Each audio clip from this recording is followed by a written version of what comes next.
Well, hello, everybody, and welcome back to Raw Law Unfiltered with your host, the DUI Guy Plus. And today I am going to be joined by a guest. Sorry about that. That was me listening to me in another tab, as I sometimes do. Um, Today I'm going to be joined by a guest, Claire Best. This is, I think, at least her third, if not fourth, appearance on the channel. If you have not heard from Claire Best before, oh, you better buckle up.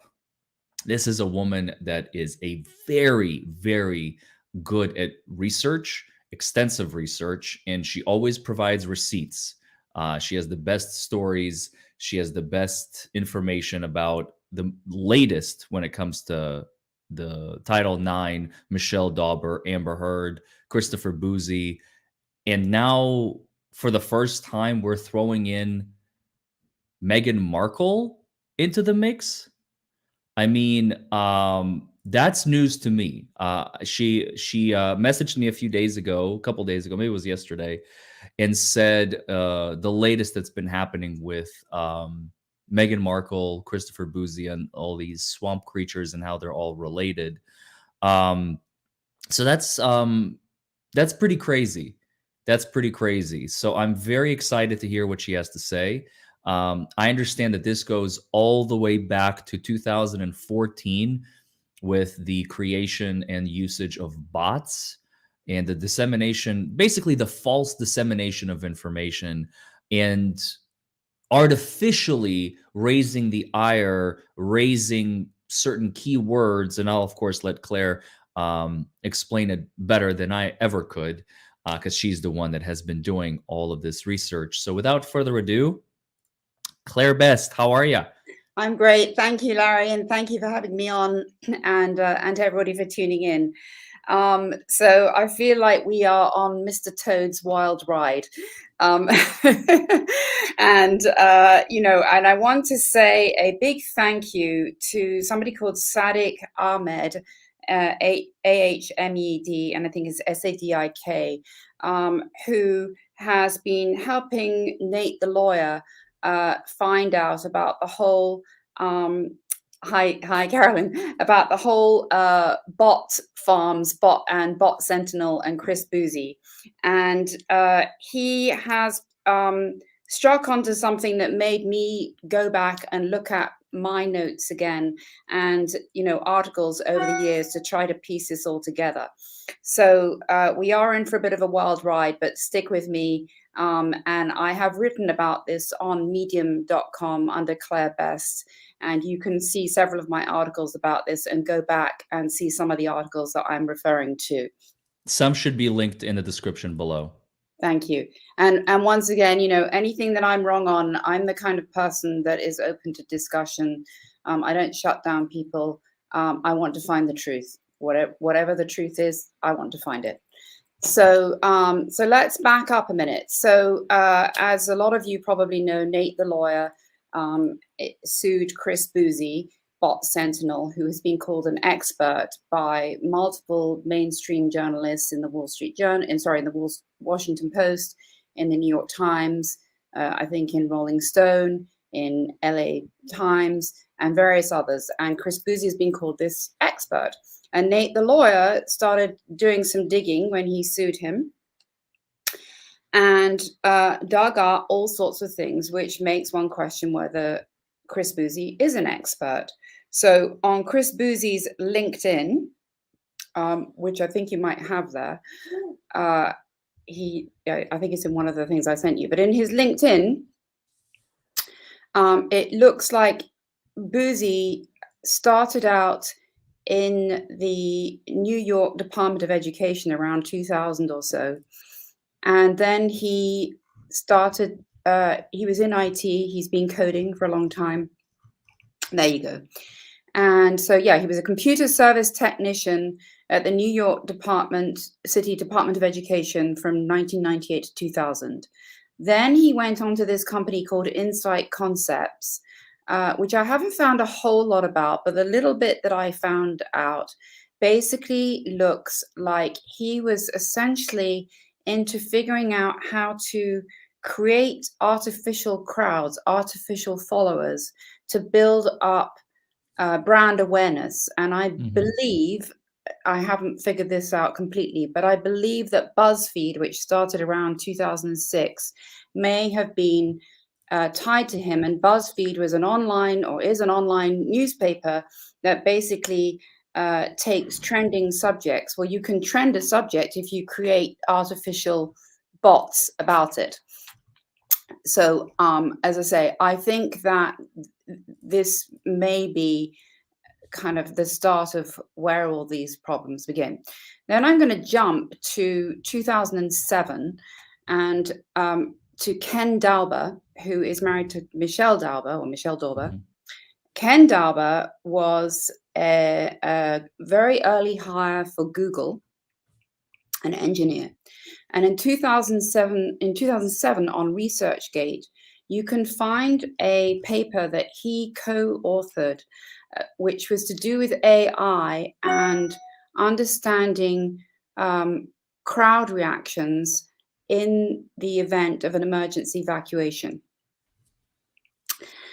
Then in 2009, Ken Dauber was hired by the Department of Education Office of Civil Rights to be a consultant between 2009 and 2012. We don't know what he did, but we have a pretty good guess that he was involved in helping use social media, artificial media manipulation. We don't know it for sure, but there are indications later on.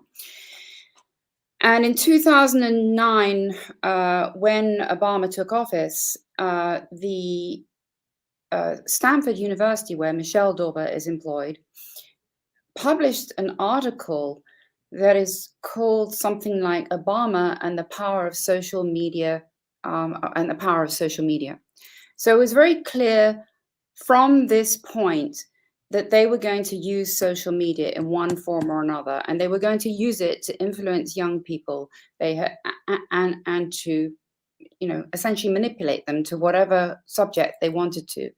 And that I can tell, there were no considerations given to ethics lines between departments, between the government itself, between the White House, between the Department of Education, between the Department of Justice, between the Department of Health and Human Services, between, lobbyists who wanted to get contracts for, Pfizer, whatever they wanted. And therein, I think, really lies the essence of all of this problem that we have found. So skipping forward to 2013, Obama signed an act, and I will confess I have not read it all. So if there's an expert who wants to read it all and brief us, that would be fantastic.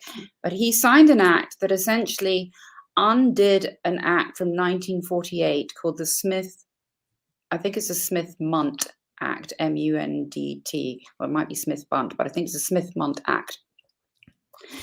And the Smith Mont Act in 1948 was introduced to prevent government from creating propaganda, which I guess they had used in the Second World War for the purposes of the Allies and the Second World War winning. So there are good purposes for propaganda sometimes, but it can also be abused. So in 2013, Obama basically introduces this act that overturned that and essentially allowed the government back into the propaganda machine. So then in 2014, that's interesting. Yes, it's very interesting. So then in 2014, on April the 29th, 2014, Obama signed a white paper called Not Alone. And Not Alone basically was the White House's commitment to combat sexual assault and maybe domestic violence, but certainly sexual assault, primarily in colleges. And they had decided that very clearly that they were going to start with influencing college campuses and students because they said in 2015 that if they started with colleges and they influenced there, they would influence generations to come.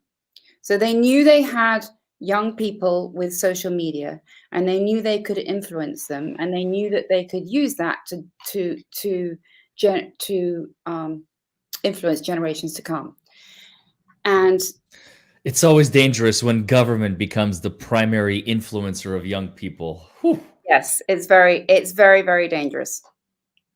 So then what happened is in September 2014, Obama and Joe Biden, but primarily Obama at this point, launched the It's On Us campaign. And the It's On Us campaign was basically a campaign to eradicate sexual assault on campuses.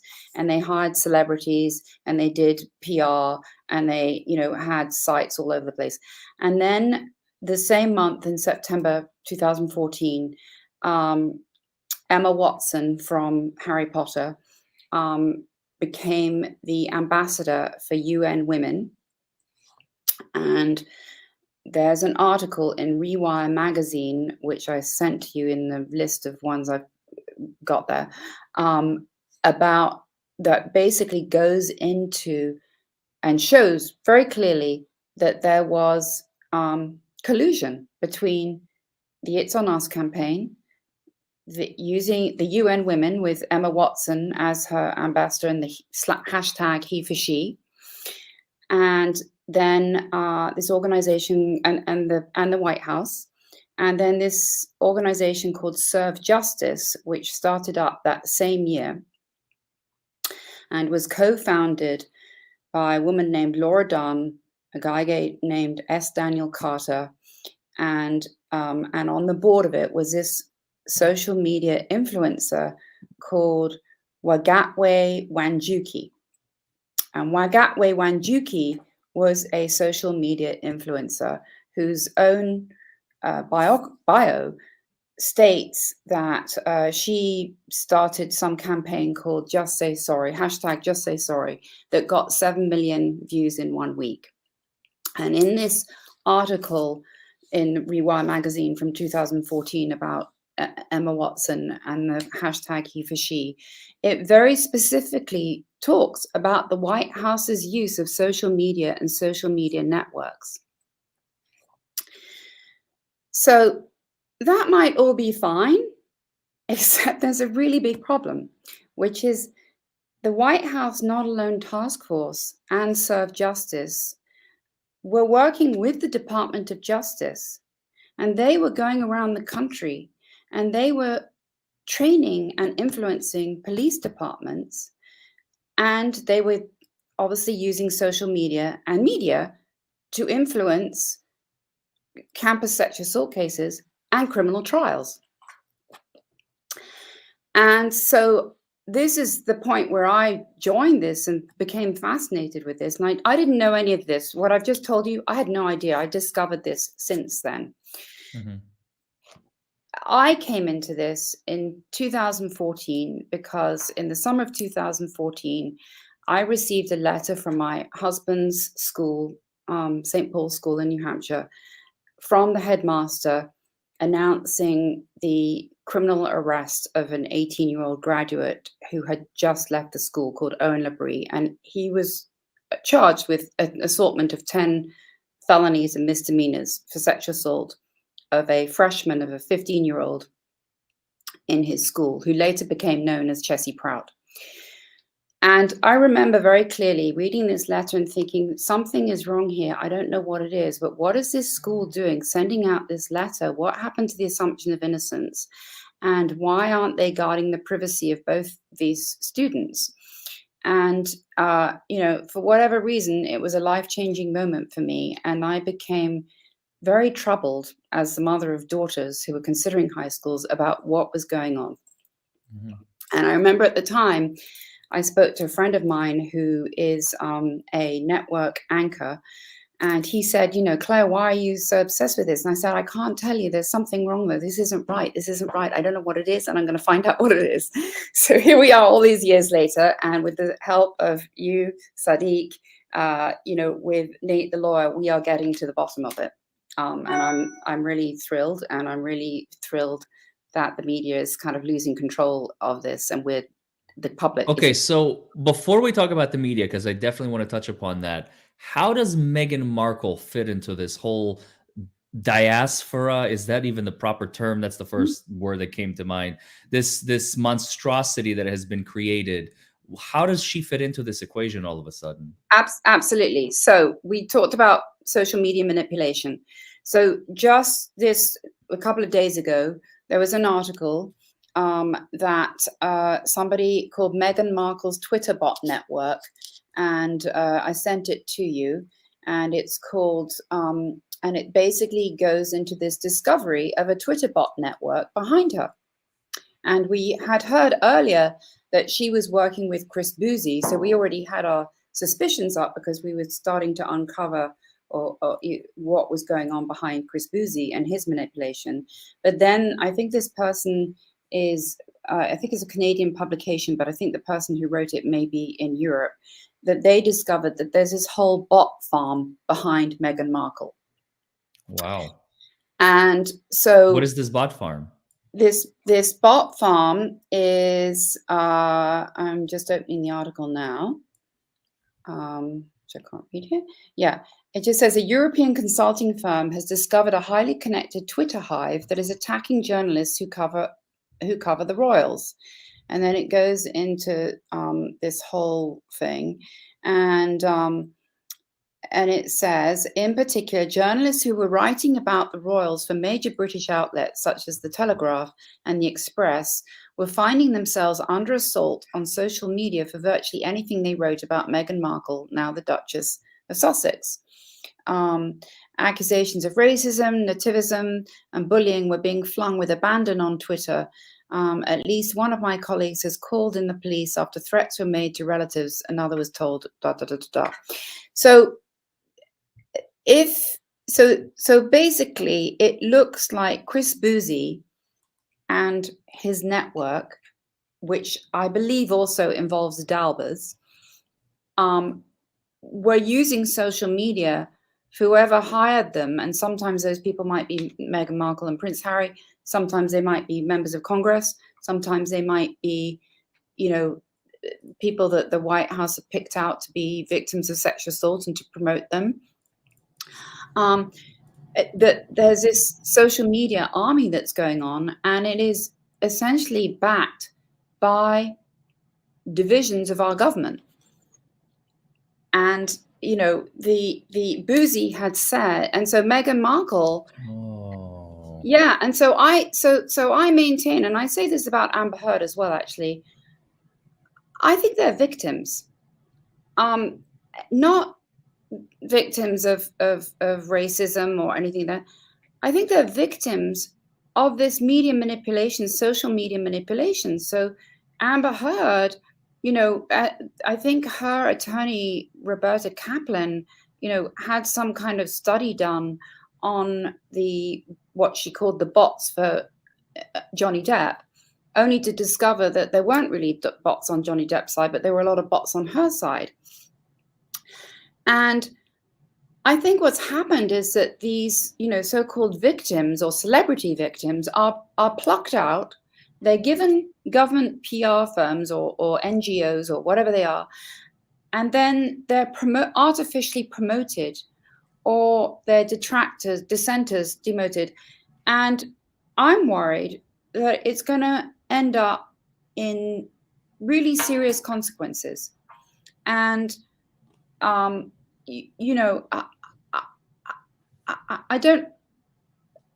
feel sorry for Meghan Markle. I feel sorry for Amber Heard.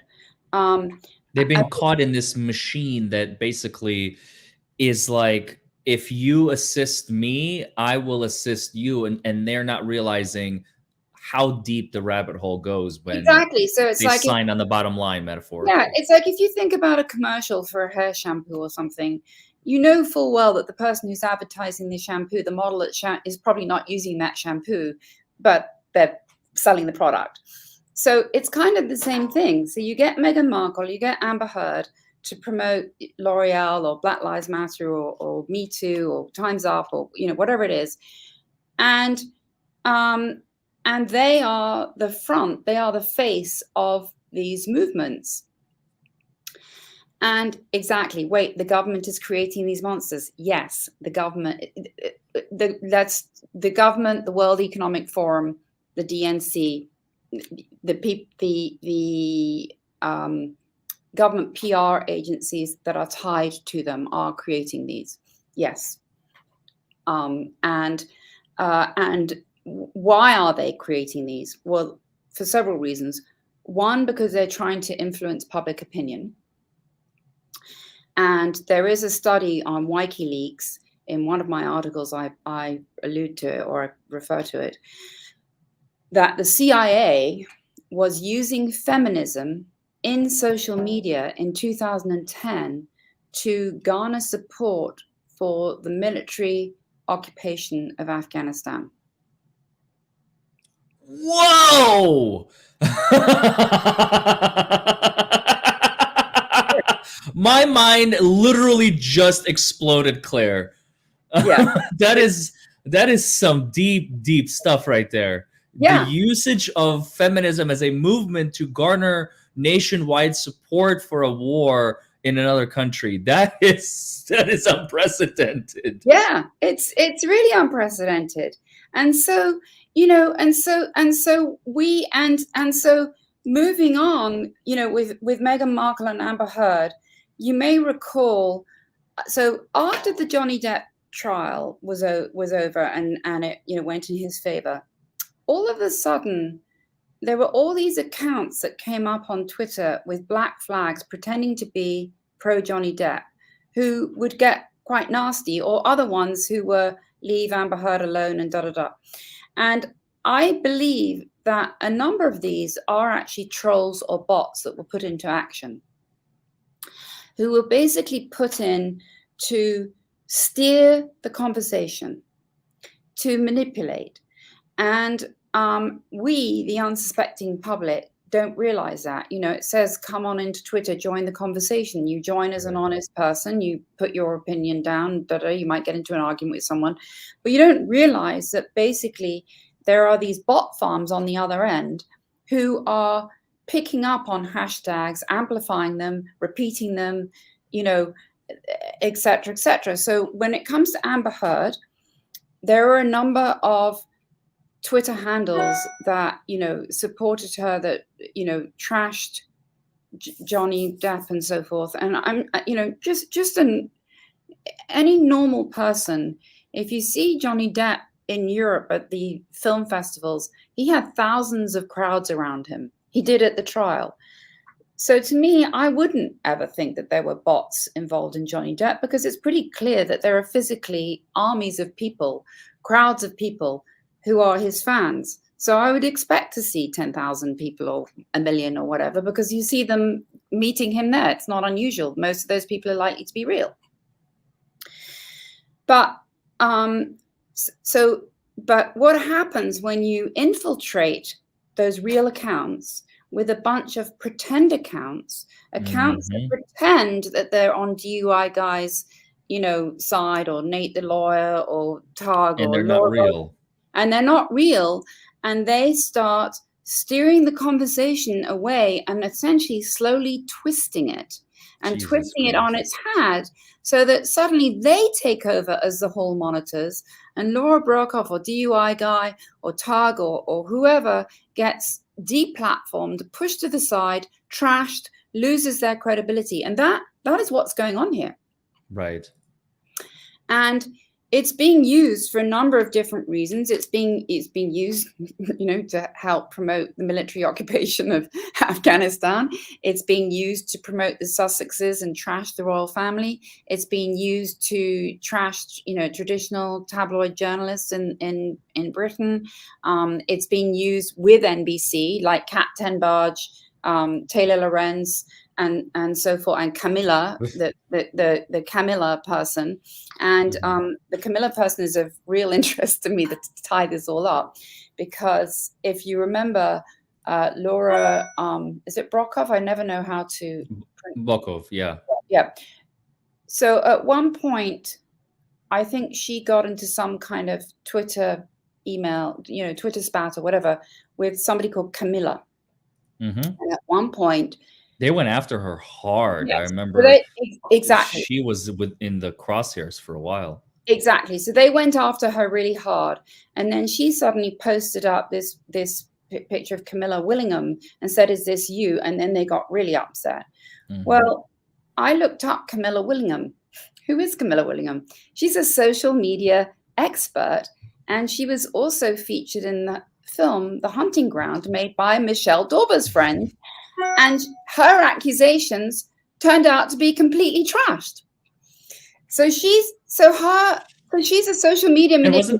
wasn't the account shut down? The social manipulator's account was like Yeah. gone for a while, and then I think it came back, but Yeah. maybe not. Yeah, I remember that. Yeah. And so if you look up Kamilah Willingham on Wikipedia, you can see this whole thing of how she was using social media, and she was an accuser in The Hunting Ground, and the fact that the person she accused was, found not guilty of all charges. And so she's creating stuff. And now we're seeing it with the whole Marilyn Manson thing as well.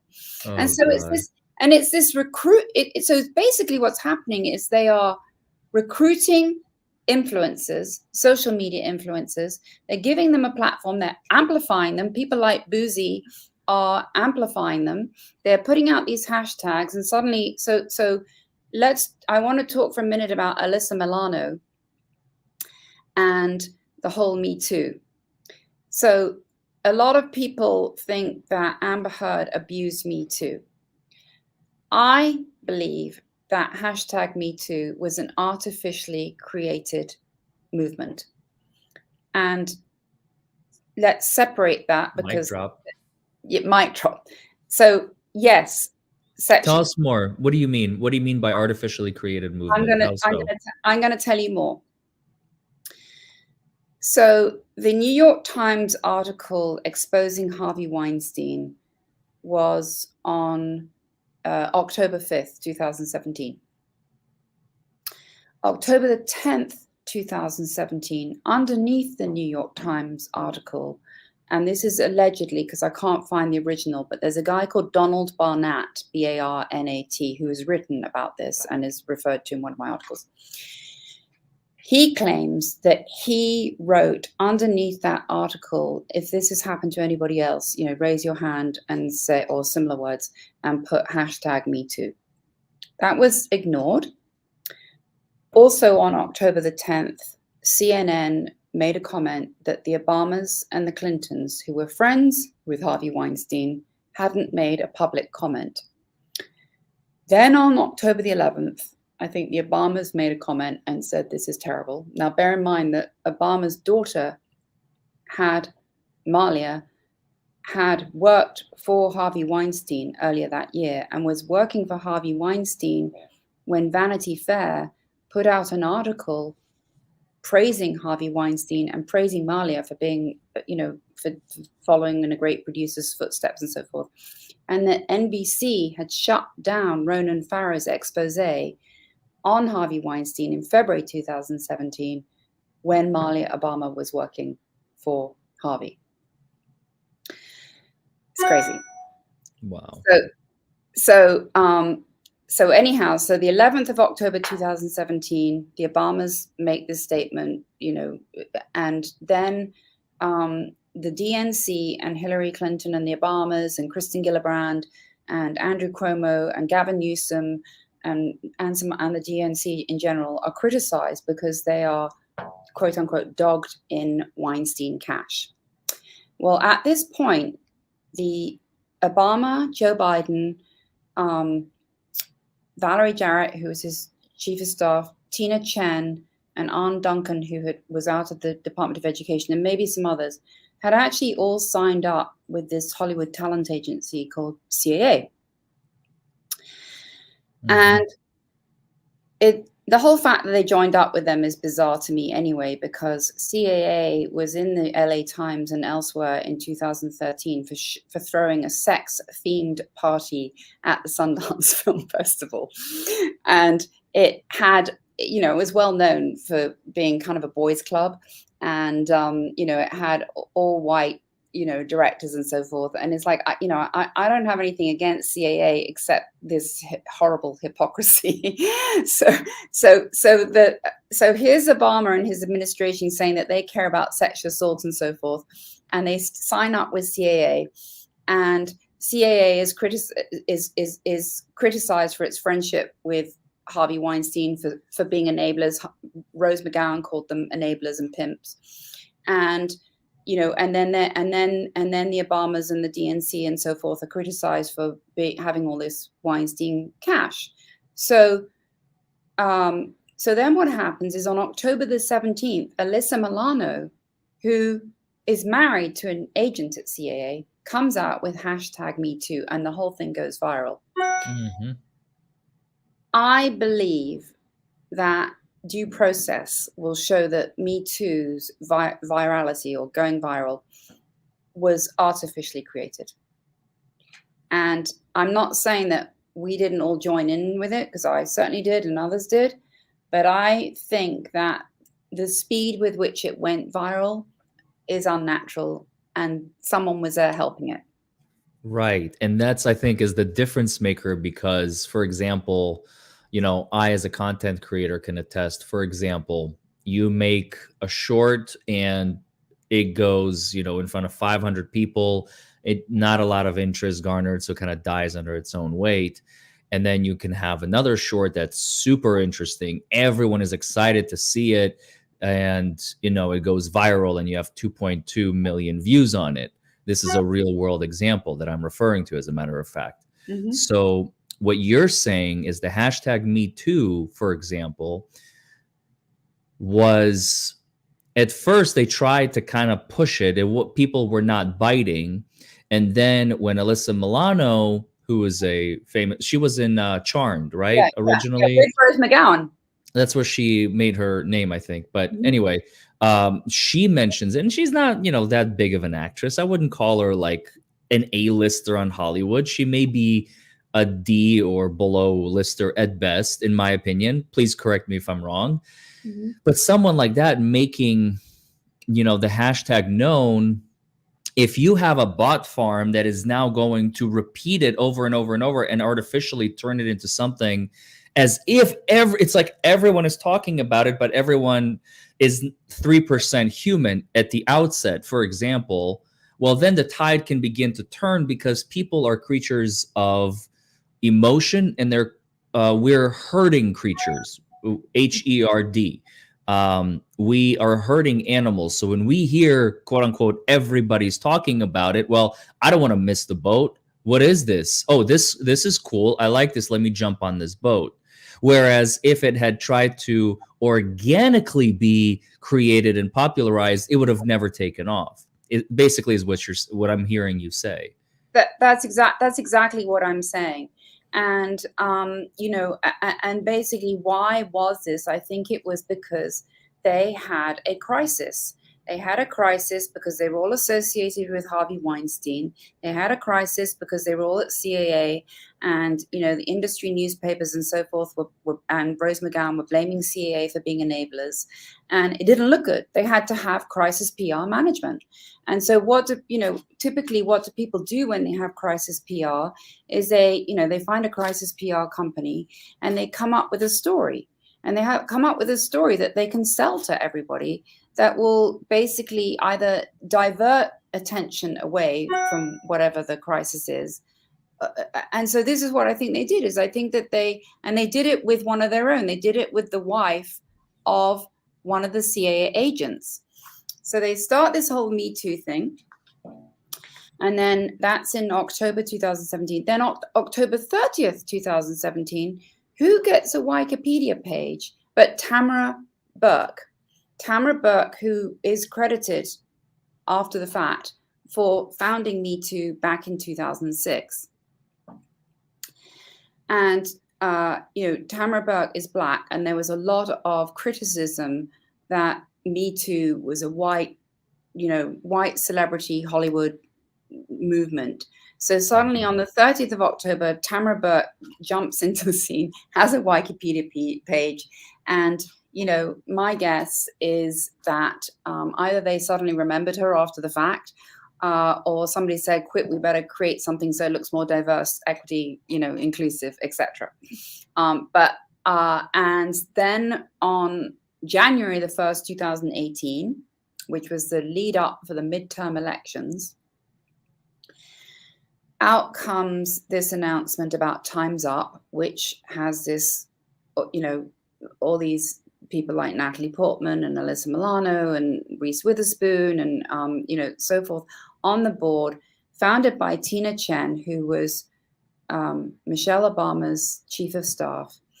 And it is the PR for it is done by SKDK, which is Anita Dunn, who was Obama's director of communications. And CAA, who represents them all, is putting $13 million into Time's Up. And Time's Up, and then they have the Golden Globes, and everybody's wearing black to the Oscars. And then they have the whole show at the Survivors and so forth. Well, I think that now that Time's Up has closed down, last week they announced they were closing down, and they received 24 million, of which only a tiny fraction actually went to doing good. The rest of it went to celebrity events, celebrity salaries, lunches on Martha's Vineyard, blah blah blah. But if you look at Time's Up in the corporate filings, they had trademarked it and they had it all over the world.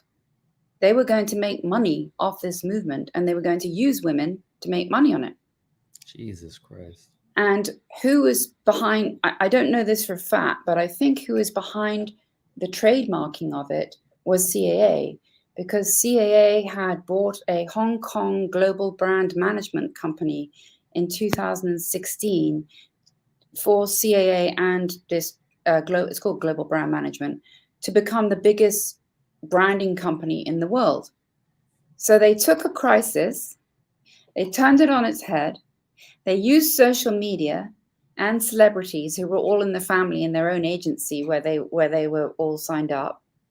They put this 13 million in, which, by the way, I don't believe it's CAA's money. I think it's Harvey Weinstein's money that was repurposed and refunneled into Time's Up. I don't know that for a fact, but I don't believe that they would be doing that. And then they turned it into a celebrity event, and then they used the Golden Globes and the Oscars and so forth to broadcast it all over the world and sell Time's Up and get people to buy into this and get corporate branding sponsorships and tie-ins and all the rest of it to make money off women. And I went in, I think it was spring 2018, I was invited, because I am a Hollywood agent, I have my own agency, I was invited to a meeting of about 45 Hollywood executives, mostly female, 4 Times Up, and I believe Tina Chen was there. And I realized in this meeting that basically we were going to be minions, that they wanted us to do things for them. And it was very disorganized. There was no follow through. They said that there was a commercials company that was going to do a free commercial, but I don't think that ever happened, that it was free, because I looked at their IRS forms and found out this company was paid $195,000. So that was a lie. And it just seemed like, jobs for the insiders and basically to promote this whole thing. And so I as a woman, I feel pretty upset about what happened. I empathize with you and other women as well. Yeah. Yeah. And a lot of us, and Time's Up in August 2021, thank you, off of women's pain, they're so cynical and mean. Yes, thank you. That's exactly right. And in August 2021, the Attorney General of New York, Letitia James, basically published this report about the whole Andrew Cuomo accusations. And in this report, it came out that Tina Chen and Roberta Kaplan of Time's Up, and basically SKDK, which was Anita Dunn, had worked together with Andrew Cuomo to disparage his accusers.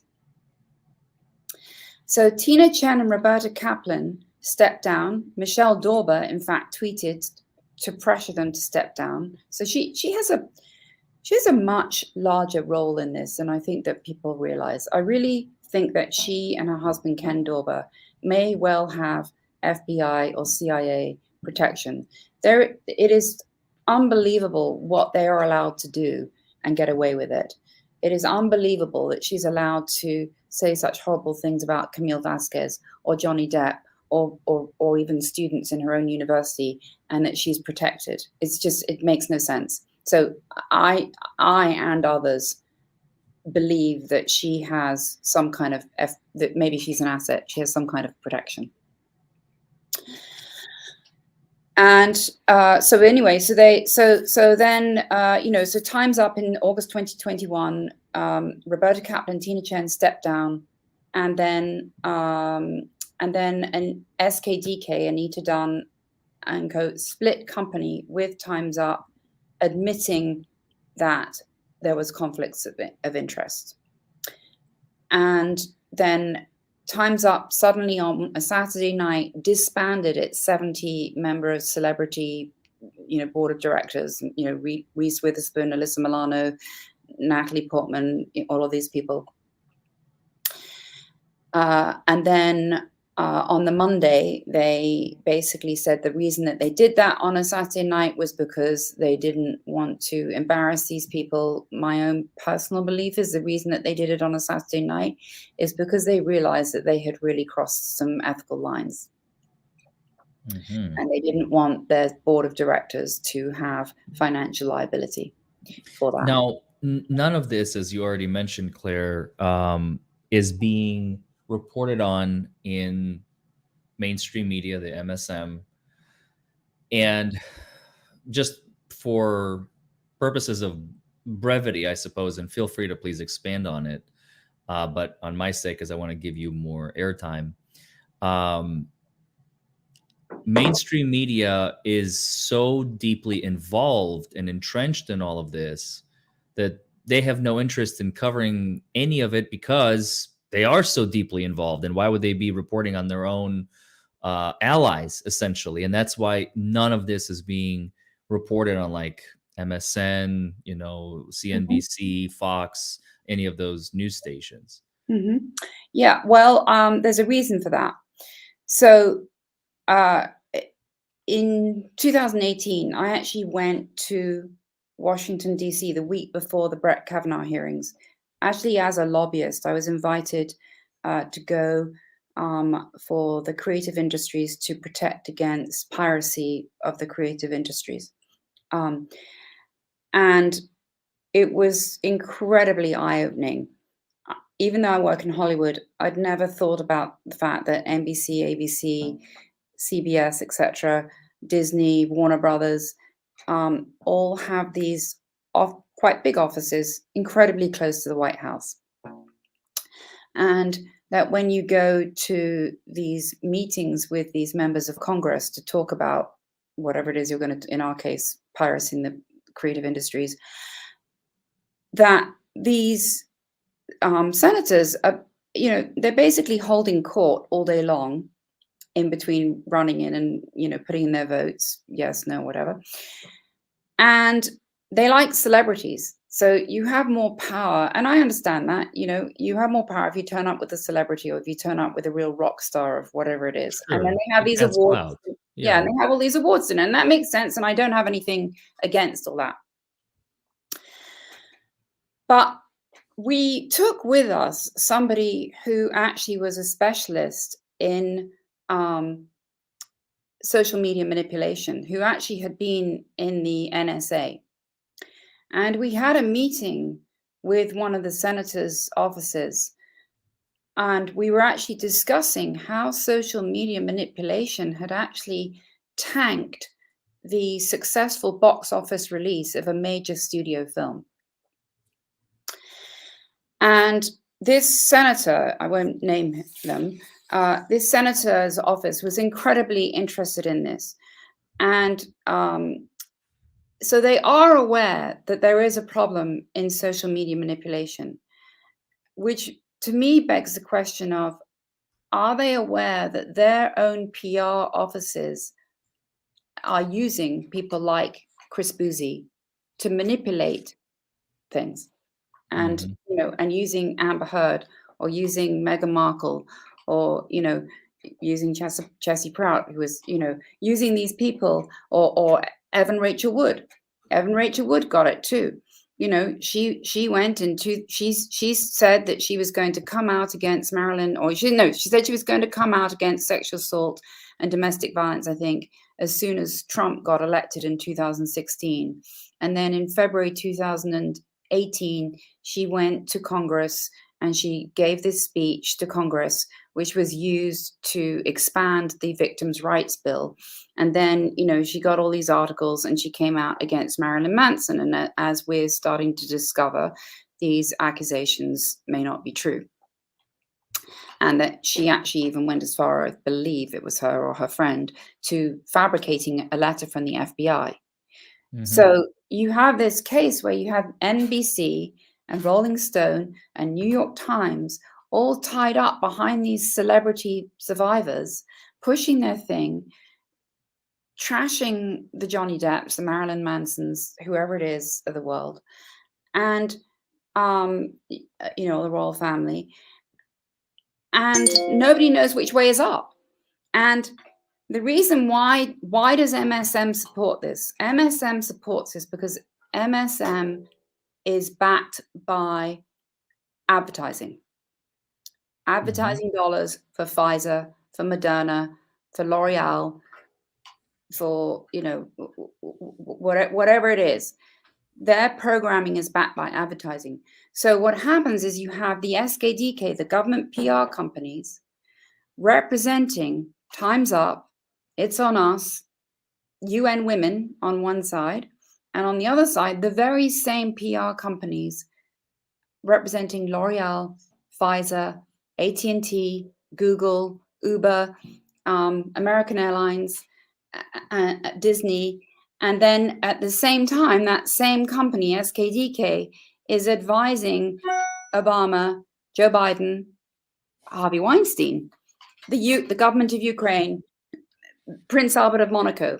And so you can see that it's a conflict of interest bar none. And if you eliminate the middleman, it's like they're advertising for politicians to speak on their behalf. That's literally like, and they have these social media influencers, and I'm sure many people have. I hadn't really. Yes, so these people look for sociopaths to say, yes, exactly, they do. Well, they look. Let's discuss that. In my opinion, what they do is they're not interested in real survivors, because real survivors don't tend to change their story. What they're interested in is actors who can be influencers, social media influencers, who they can give a narrative to. So Amber Heard and Meghan Markle and Chelsea Prout and Evan Rachel Wood and all of these people, when you listen to what they say and you listen to the wording of what they say, you think, wait a minute, are you original or are you reading a script? Because you're all saying the same thing. You're all talking truth to power, and female empowerment. And I know real survivors. We all know real survivors. Every real survivor that I know is very unique about how they speak, about their expressions, just as I am with you. My voice is my voice. Your voice is your voice. I'm not reading from a script right now. I'm extemporizing.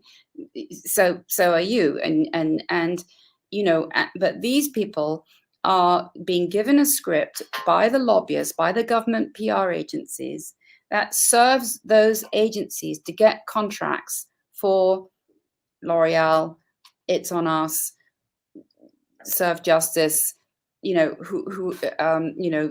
national, the coalition of this, that, and the other. And it's pretty disturbing. And I didn't realize any of this.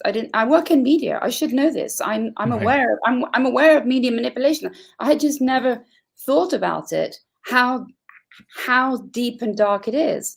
And when everybody couldn't understand why mainstream media, New York Times, NBC, was coming out in support of Amber Heard, and it didn't make sense.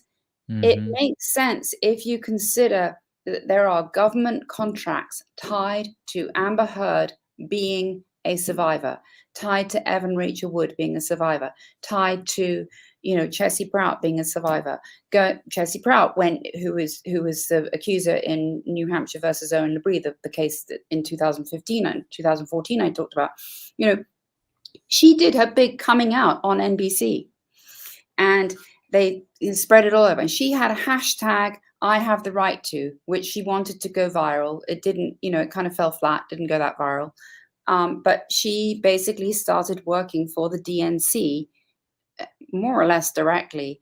So when the whole Brett Kavanaugh hearings happened, her parents came out on television. We understand how sexual assault works, da da da da da. Our daughter, and they tried to turn it into this story, and it's like, this is crazy. And Mhm.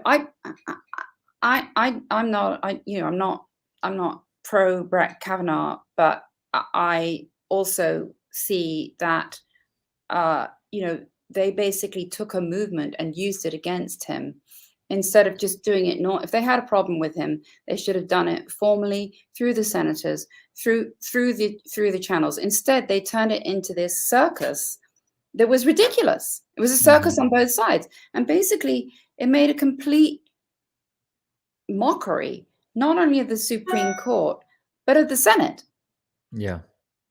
on both sides.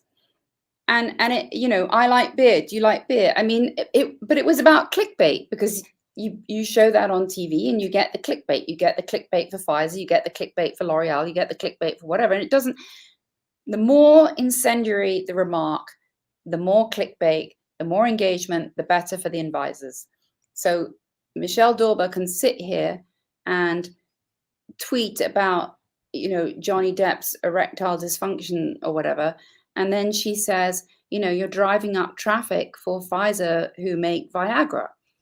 She knows. So Meghan Markle when they left this is what happened. They left the royal family in January 2016, in the middle of January. They came to the States. They went to Stanford University, and they met with the head of Stanford, who's a Pfizer guy, and various professors and academics, to strategize about their altruism. And then they went, and I suspect they met with Michelle Dorber, because she went to Northwestern University, and so did Meghan Markle. So and Meghan Markle had been given a Vogue magazine Time's Up article in February 2018. So I suspect that they met. I don't know for sure, but I suspect they met. And then they went from there to the World Economic Forum in Davos in Switzerland, where all these bankers were really excited to see them, JP Morgan and so forth. And the news article said that, they were being jetted in, and they were looking for all these deals, and they were expecting to make $1 billion. And then they got their Archwell Foundation, and they started Archwell and registered it in multiple different jurisdictions. And and then suddenly they got into Black Lives Matter, into the whole victimhood thing. They got their book deal. Just turns out that JP Morgan had orchestrated the purchase of Penguin Random House, which publishes Spare. JP Morgan did that deal, and the final 25% of that deal was closed in April 2020. And I'm pretty darn sure that the final 25% of that deal, which I don't know if that part was JP Morgan or someone else, I'm pretty sure that that was tied into Harry deciding that he, basically talking Harry into doing a book, a tell-all book about the royal family, and and putting in, whatever trash would make it sell. And then using social media, using Chris Bouzy or the Bot Farm to promote it and trash the royal family. And so, I think that, I'm not always a fan of the British press, but I'm glad they're speaking up, because, I think people don't realize quite how deep this is. Yeah. So that's kind of what I got to say. No, I listen, I appreciate every time you come on, there's at least one, sometimes multiple. Today I think I counted two, two and a half, maybe mic drop moments. And what we call moments where you just your head explodes and you're like, I had no idea that X and Y or Y and Z or X and Z or whatever, A and B are actually connected. And I mean, the reality is when you're dealing with people in power, this is just a fact of life. When you're dealing with people in power, and especially corporations that have multi millions, if not multi billions of funds, just laying around waiting to be used for XYZ purposes, a lot of times they get in bed with the people in power because money is power, power is money. And if you feed lots of money into a powerful ideology and a powerful platform, powerful individuals, you can multiply that money. And you are also allowing, by funneling this money, and the individuals who are sending the message, for example, the Me Too or Time's Up, etc., you are now getting all these funds and you don't know what to do with them. So you go crazy.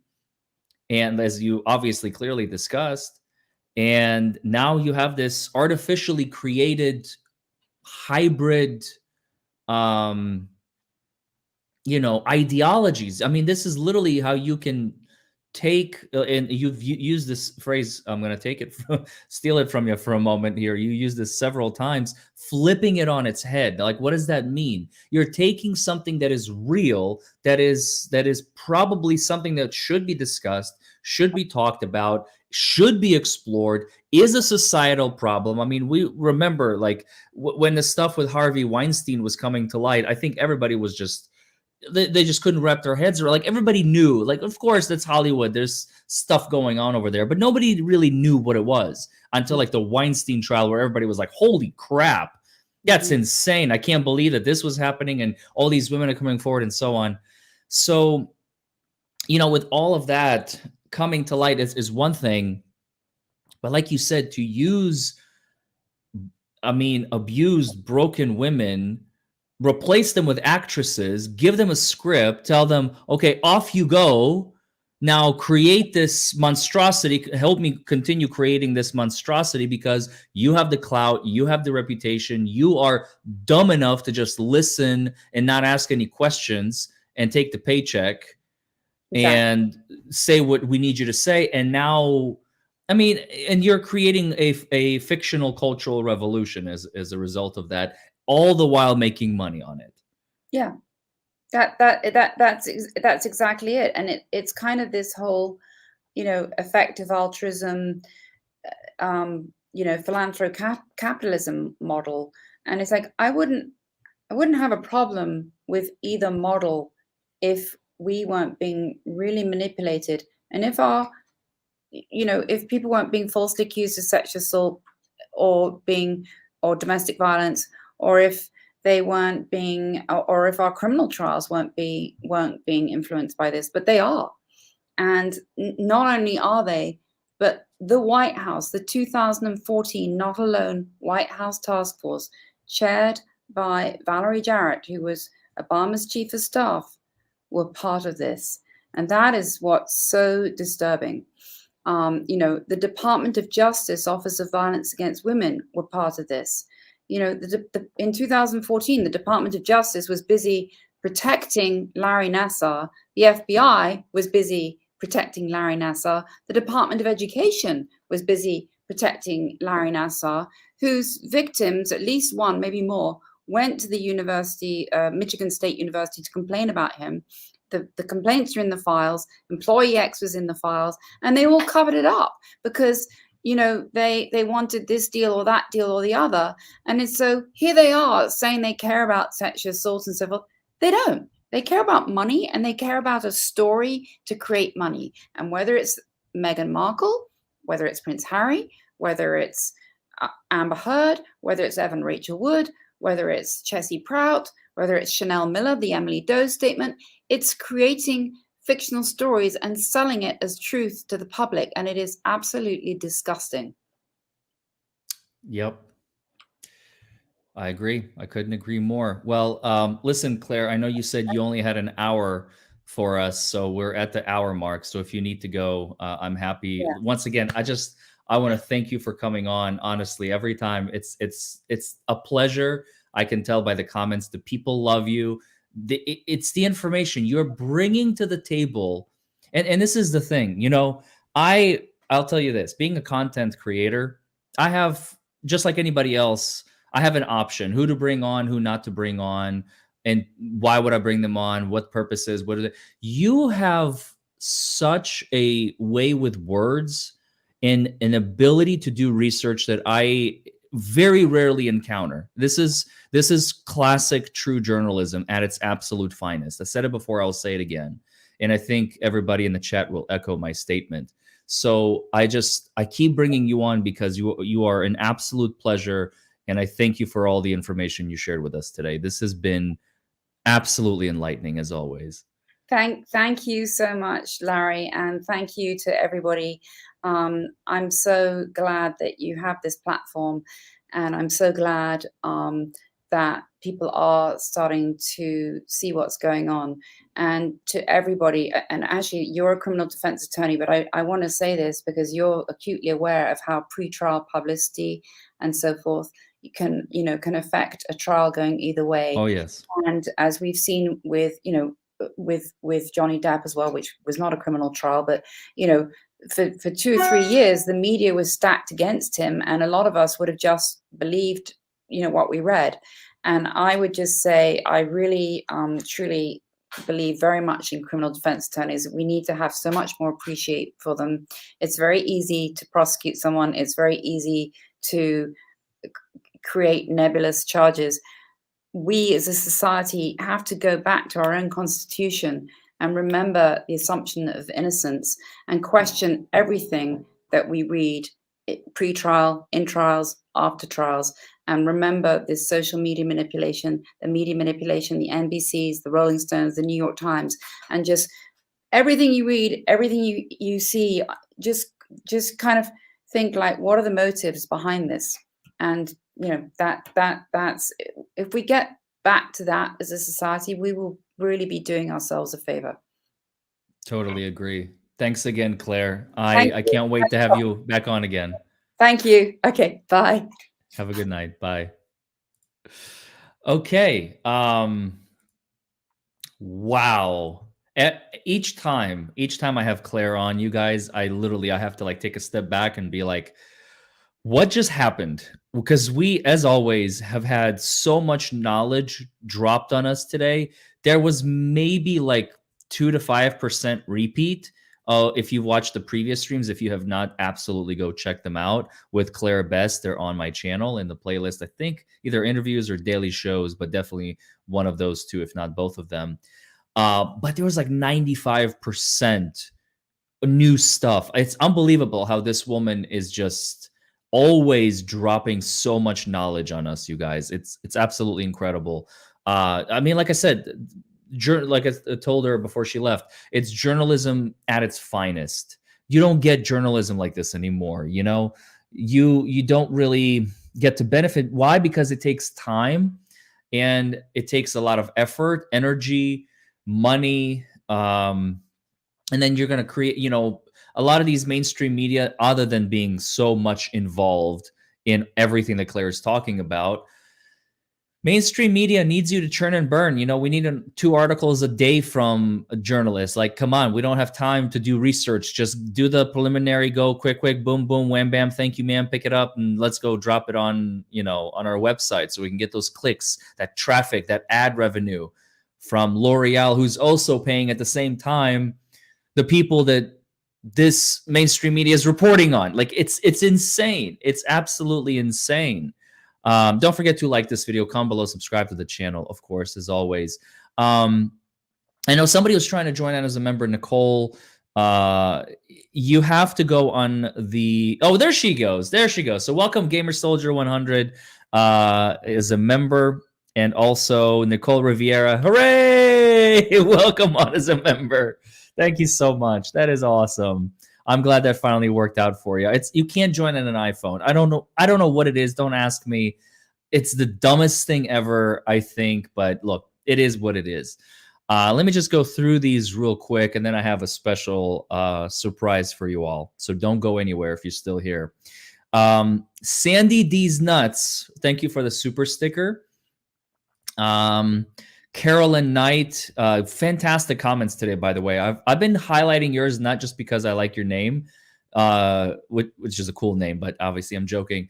I've been highlighting your comments because you've also been dropping bombs like in the chat, and I absolutely love it. You speak the truth, and that's why I was highlighting your comments, because you were on point. Okay, I highlight comments during discussions and interviews that are on point, and you were absolutely on point. Thank you both for your work. I appreciate you, she says. Thank you very much, Carolyn Knight. Lee Rowley, thank you for the super sticker.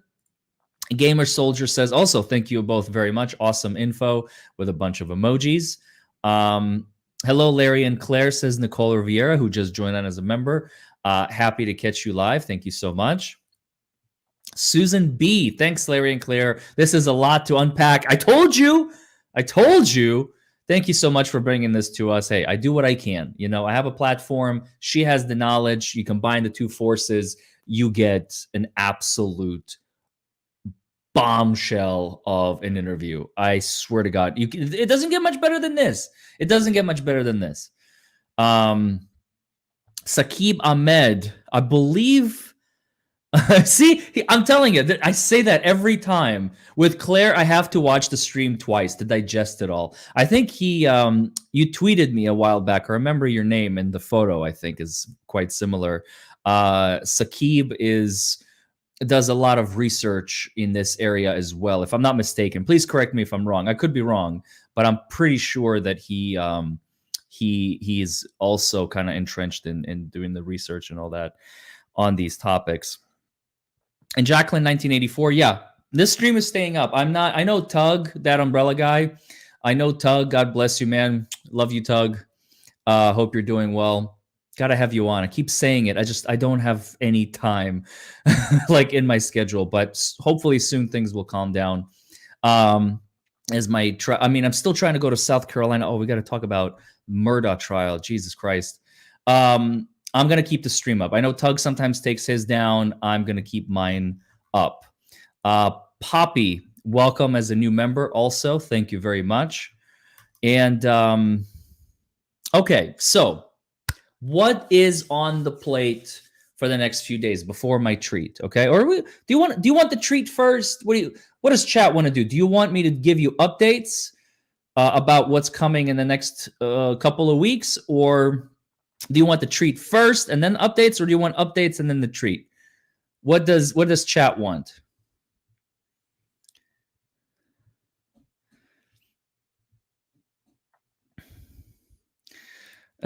Oh my God, Larry's the first one to pronounce my name correctly.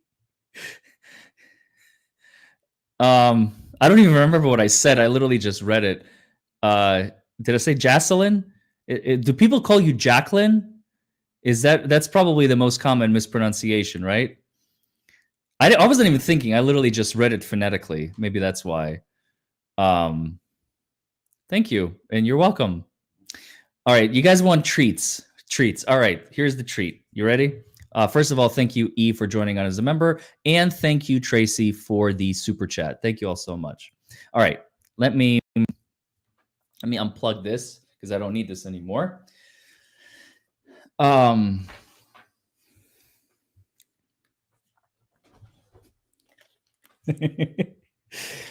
right, you all ready? So, you all know, obviously, I have a kitty, and she is resting quite comfortably on my gaming chair over there.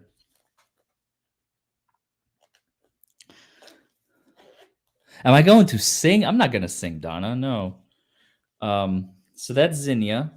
For those of you who don't know, she's my kitty. When I switch out, I switch out this chair right here for my gaming chair for this little chair right here because people have been saying that I look like I'm sitting in a coffin when I sit in that big chair right there, my dead mouse secret lab chair. Well, all right, you guys ready? Check this out. I'm gonna try and capture as much of it as I can. I may have to like zoom out, but watch.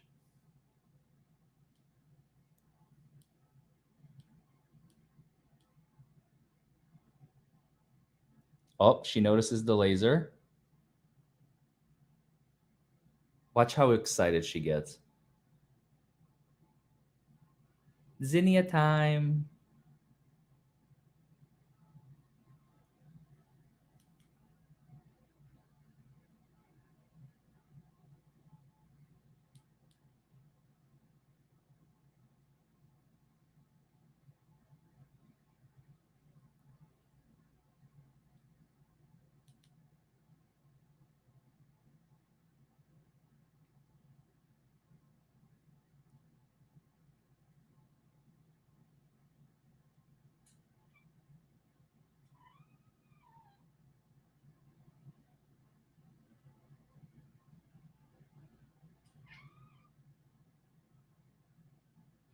Look at how excited she is.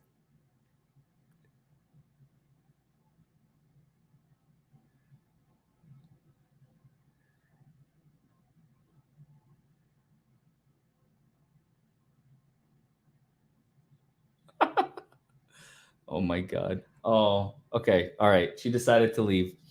But yeah, I just wanted to show you all. She has been absolutely infatuated um with this laser. And you guys can't hear her meows. That's so sad. I was hoping the microphone would pick up on it. Um but yeah, she's been loving this laser and I play with her all the damn time. And I just wanted to share that with you guys. I know you guys love her. I'm gonna try and incorporate more Zinnia into my lives. I keep like sometimes when I stream, people will be like, "Hey, where's Zinnia?" And I'll be like, "I don't know." And sometimes she's literally right there on the chair. All I have to do is look left. Um, Jocelyn says she did hear a meow.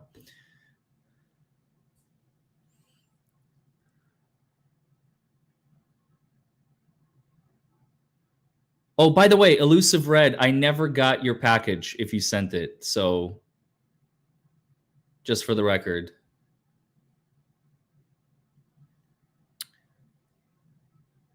I don't know where it is. If you sent it to my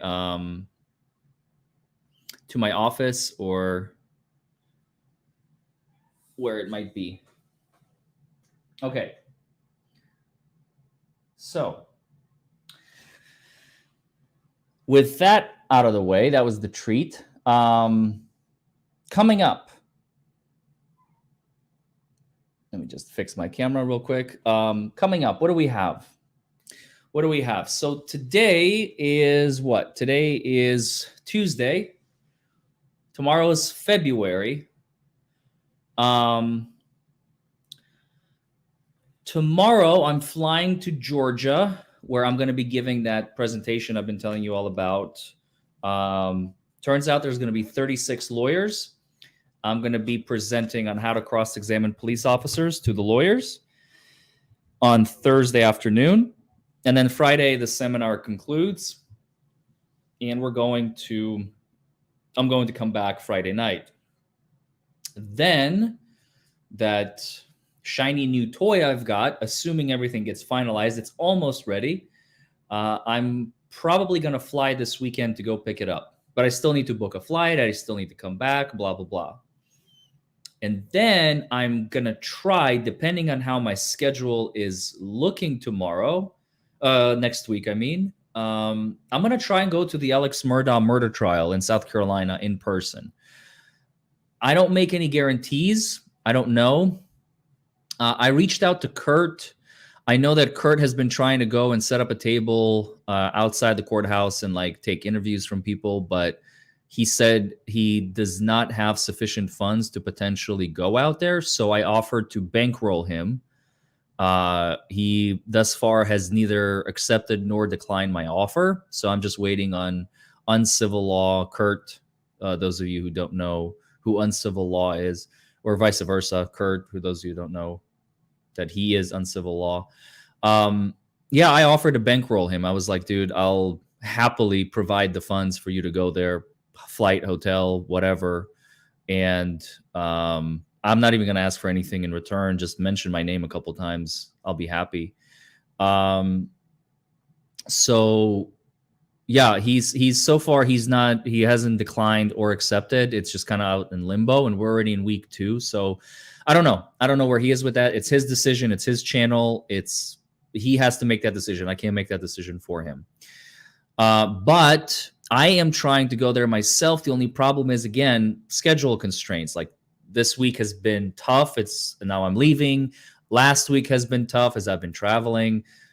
Next week, I have a jury trial on Friday, and I may or may not know if it goes until like Wednesday morning, which is a problem.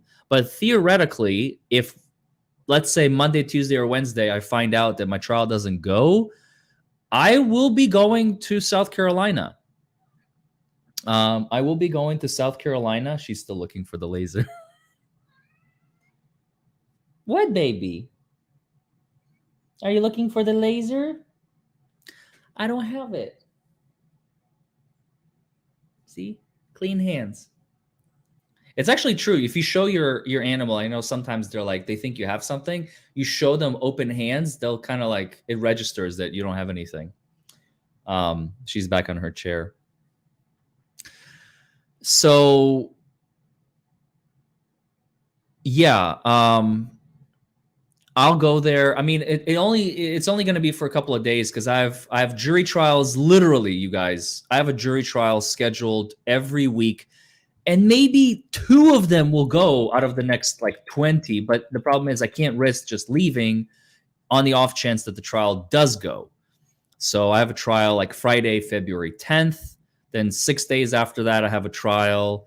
6 days after that one, I have another one. 5 days after that, I have another one. 8 days after that, I have another one. You see the pattern.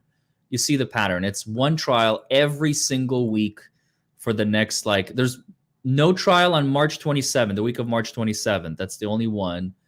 And then April 5th, April 14th, April 21st, April 28th, May 1st. I thought I had one. It may have been moved. May 10th, May 18th, May 25th, June 2nd, June 9th, June 14th. Those are all jury trials. So 1, 2, 3, 4, 5, 6, 7, 8, 9, 10. Oh, I have 2 trials the week of April 10th. 11, 12, 13, 14, 15, 16, 17, and 18. So there you go. I have 18 trials, literally back-to-back weeks. I'm trying to travel out of the country at some point. I don't know exactly when that will happen. But I'll keep you guys posted on that as well.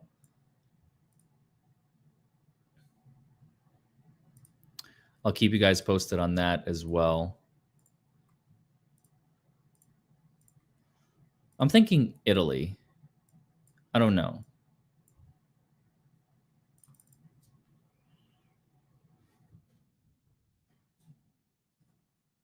We'll see. But anyway, extremely busy. A very busy schedule. I'm going to continue pumping out these shorts. I hope you all are excited for them. I mean, this one, it's not slowing down. I mean, I literally hit 265,000 subscribers just while I've been talking. I can't complain. It's unbelievable. It's absolutely unbelievable. I have talked to James, but not this week. I need to catch up to him. Like I said, I literally have had zero breathing room. As soon as I get off here, I'm packing, going to bed, waking up, traveling, and I come back Friday. So thank you all for joining me. Don't forget to like this video, comment below, subscribe to the channel, join as a member. This video is staying up, and I will see you all hopefully tomorrow. Bye, everybody.